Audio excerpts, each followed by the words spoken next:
Alors, quels sont les arguments pour dire que l'homme et la bactérie partagent un ancêtre commun? Alors, dans le cours, on a référence à l'ancêtre commun. Alors ici, ancêtre commun à tous les vertébrés, dans l'unité à l'échelle des organismes. Sauf que la bactérie, c'est pas un vertébré, donc ici, ça ne nous intéresse pas. Alors ensuite, on avait l'unité à l'échelle cellulaire. Donc il était dit que toutes les cellules sont composées de cellules, et ça témoigne d'une parenté entre les êtres vivants. Alors attention, il ne faut pas se contenter de dire ça, il faut décrire le schéma de base de cette cellule. Donc il faut développer un petit peu vos réponses. Et puis un petit peu plus loin, on avait vu l'unité chimique des êtres vivants. On avait vu qu'il y avait une composition chimique similaire, une composition moléculaire similaire, et que ce n'était pas un hasard, c'était un indice de leur parenté. Alors voilà ce que ça pouvait donner en rédigeant. Alors bien que très différents, l'homme et la bactérie ont un lien de parenté. En effet, ils partagent des points communs qui ne sont pas le fruit du hasard, mais hérités d'un même ancêtre. Alors l'unité cellulaire, bon, la bactérie c'est une cellule, c'est délimité par une membrane, il y a un cytoplasme qui renferme du matériel héréditaire.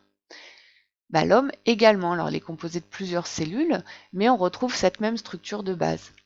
Donc l'ancêtre commun devait également être une cellule avec délimité par une membrane, renfermant un cytoplasme et dans le cytoplasme du matériel héréditaire. Alors les cellules de l'homme ont des caractéristiques différentes de la bactérie, des caractéristiques en plus, mais ils ont un même schéma de base, donc c'est pas un hasard. Ensuite, l'unité chimique. La bactérie comme l'homme sont composées des mêmes éléments chimiques, oxygène, carbone, hydrogène majoritaire. Alors que en fait, sur le globe, majoritairement, il y a de l'oxygène et du silicium. Donc encore une fois, ça c'est pas un hasard. En plus, ces éléments ils s'assemblent pour former les mêmes molécules, surtout de l'eau, H2O, et des molécules organiques, donc des carbones reliés à des hydrogènes, et un petit peu de molécules minérales. Alors les molécules organiques, elles sont typiques des êtres vivants. Alors cette unité, tiens, j'ai laissé une phrase là qui n'est pas finie, c'est pas grave. Cette unité chimique n'est pas un hasard, elle est héritée d'un même ancêtre qui avait cette composition.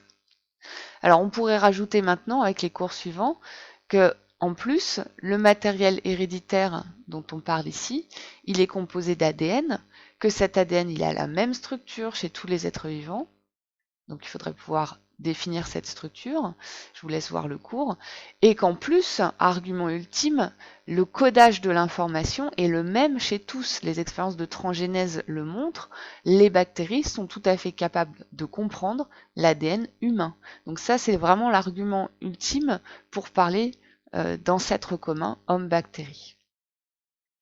Donc voilà ce qui était attendu et voilà ce qu'on peut rajouter avec les cours qu'on a fait depuis.